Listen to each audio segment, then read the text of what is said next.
So these concrete steps are quite a mess, and it can be very expensive to have somebody come in and redo all of these steps.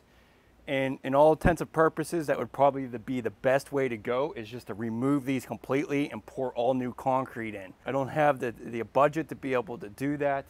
I'm going to just basically patch all of this. So let's get into it and show you how to go about doing that. Great mixes to have, so you kind of just have to jiggle around.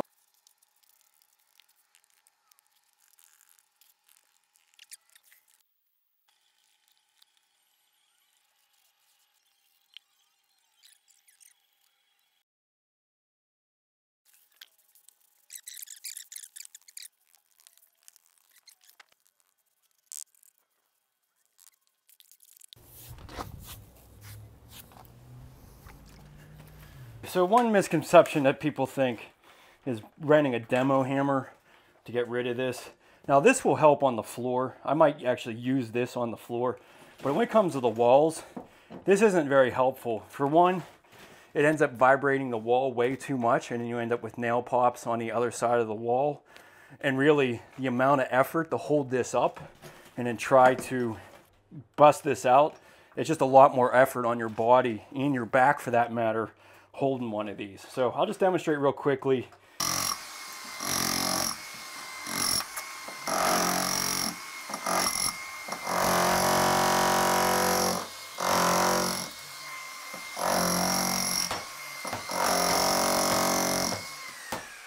So as you can see, it'll do the job. Don't get me wrong, you can do it with this, but you're gonna end up straining your back. And in my mind, it's just easier to do it little by little with a hammer. Did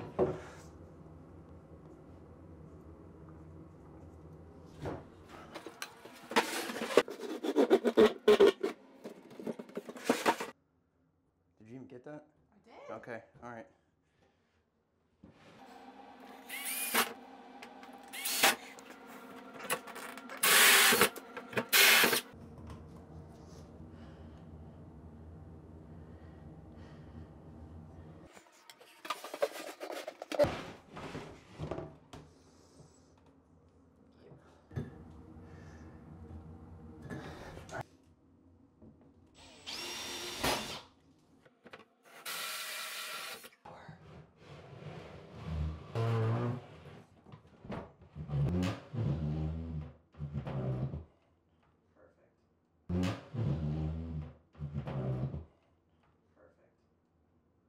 Okay, a couple tiling tips here.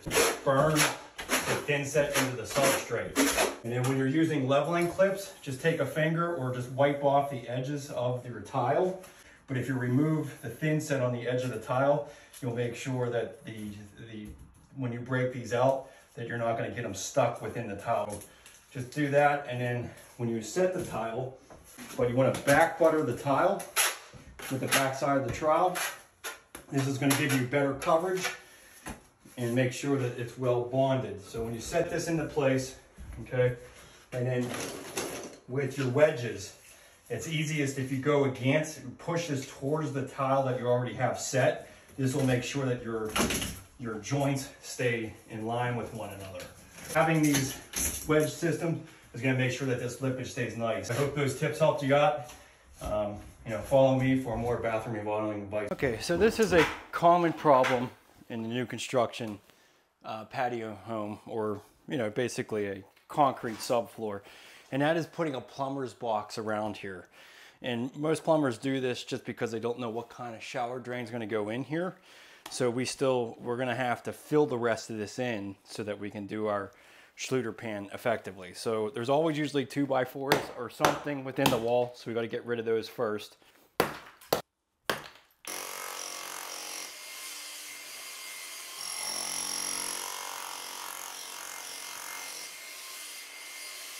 Just use a 4-inch cup link, 4.5 inches for the Schluter drain.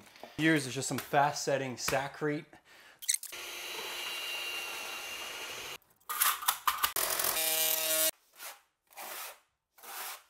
Let's go ahead and set our pan in place. A real game changer is this constructive adhesive and a foam gun. This is so awesome, so nice, and so much easier to get the glue on these joists rather than using a big gun. I love it. So definitely something, if you do a lot of this, I mean, and if you do regular foam insulation all the time, you can just put that regular canister on here and go ahead and use it. But this construction adhesive is really, really pretty awesome.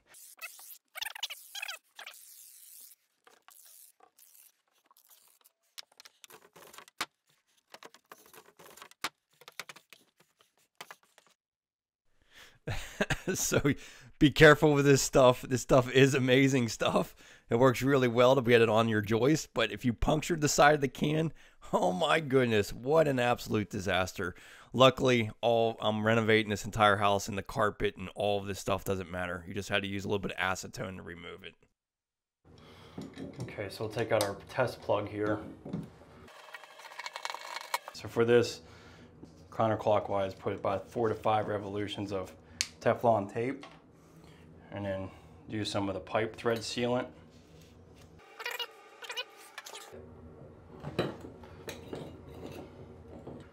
Okay, so usually by hand tight you get to about 1, 2 o'clock. So right about there. And what I do is just take a screwdriver, put it in the end, and then pull it down to the rest of the way. Run some water through this first.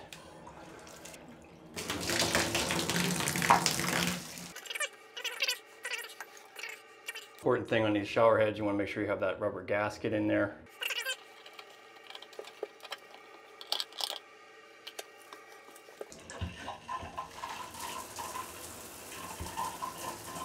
Okay, so your clips, you just want to hit them parallel with the grout joints. Just hit them with a rubber mallet. Now, I did take a weekend off, so typically I really like to get these things taken out the day after because it makes it a little bit easier, especially with the thin set.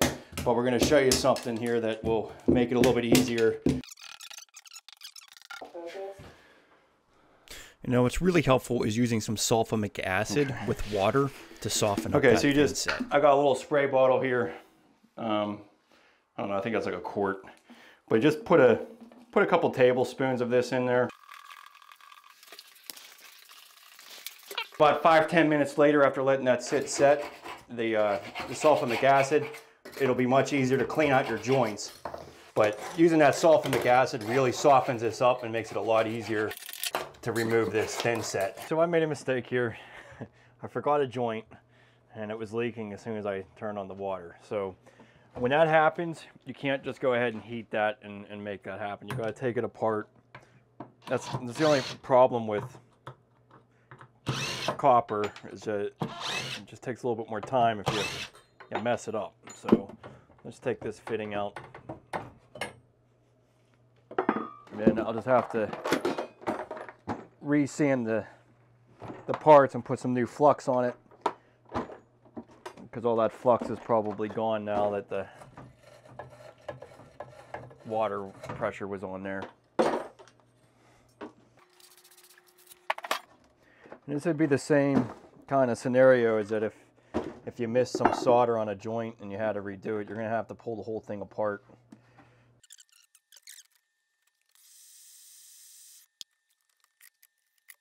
So it's always good to embrace new technology or new ideas. These are Wago clips. Instead of using regular wire nuts, you can use this to connect all your wires. Really makes it really simple, kind of foolproof in a lot of ways. And it also makes it a nice organized box. So let me show you how you do it. So then just keep these about 6 inches outside the box. Cut off about 1 inch, just like a normal wire nut. Take about 1 inch off your sheathing here. So all you do is take this, flip these little levers up. Okay, so that opens them up. And you want to make sure that you pay attention to the back, make sure the wires are sticking through the connection points all the way through, and then you're also not seeing any exposed copper on the outside of the Wago clip. Okay, so this is one of these unexpected items that you just don't plan for. And I really didn't even notice this because it was sticking inside the vanity. But this is a gas line. Yep. So you can hear that. And you can smell the gas as well. So we're gonna have to cap this. Okay, so this is your gas meter, and this is the shut off. It goes to the house. So you just have to, this right now is in line with the line, so that means it's on. And to turn it off, you just make it perpendicular to the pipe. So now it's off.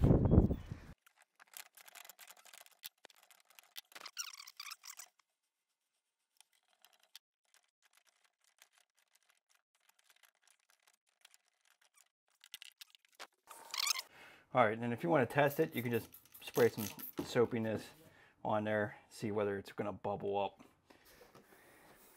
Okay, so this is definitely not the way you want to be installing wax ring. This is a double wax ring. They basically put, you can see here, I'm going to pull this out. So there's one wax ring, and this is two wax rings. This is definitely not the way you want to build up your toilet flange. Now obviously it wasn't leaking, so it did work, but most of the time you're going to end up getting failures this way. So never do two wax rings. You always want to use extension rings or put a whole new flange on, one or the other. You don't want to be building this up like this because most of the time it's problematic and will end up leaking.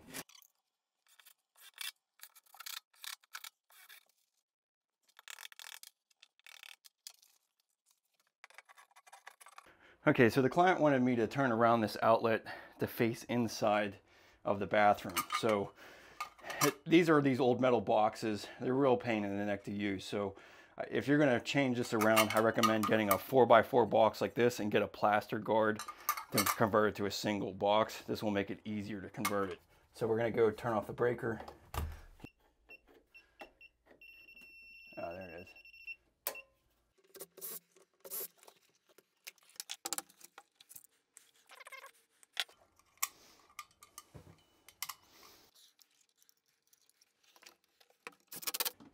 Since I don't know where these actually go, I'm going to be putting drywall. I don't want to put an outlet on there yet. I'm just going to pigtail these together, just prep them for the outlet. And since this is a metal box, you want to use some ground screws.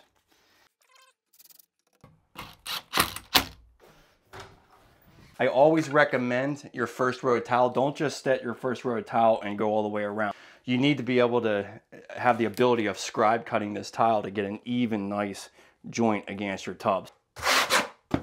Most of the time I set my tile with the same thickness trowel. Stick a piece on here. So that's pretty good coverage. I like using these horseshoe shims. These are much nicer than those rubber spacers. You have the grout joints lining up with the bottom of your niche. It makes this whole process much easier. Just like the waterproofing, I always recommend bringing at least the bull nose, at the very least having the bull nose coming down alongside the tub. It's personal preference, but I personally don't like having two smaller tiles together in the corner. I like to offset them. I highly recommend either the night before to set some of this, to use some of the membrane, Schluter membrane.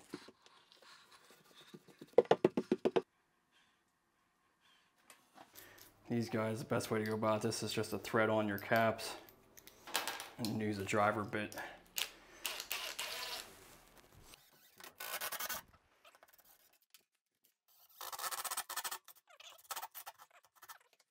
Okay, so before we mount that, we're going to put on our faucet.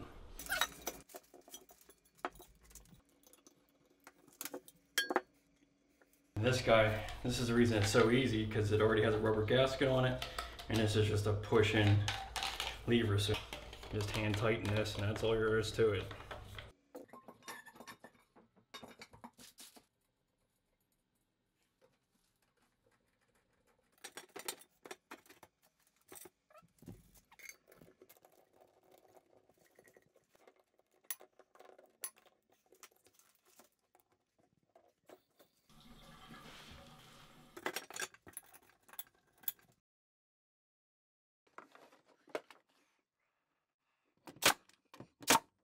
I came in this morning and I saw a little bit of water on this floor. Always pay attention to little subtleties like this, because there's usually a reason why something's wet. And it looks like I put a nail directly right into this piece of copper in the corner.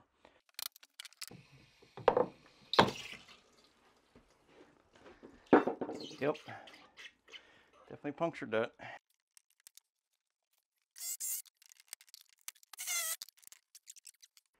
I just can't believe I did both of them. That's crazy. Ugh.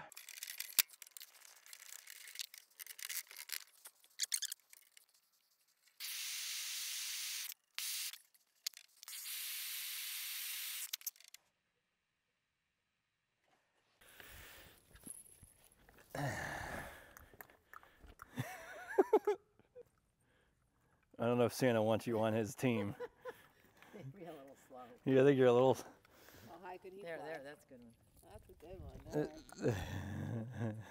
a good one.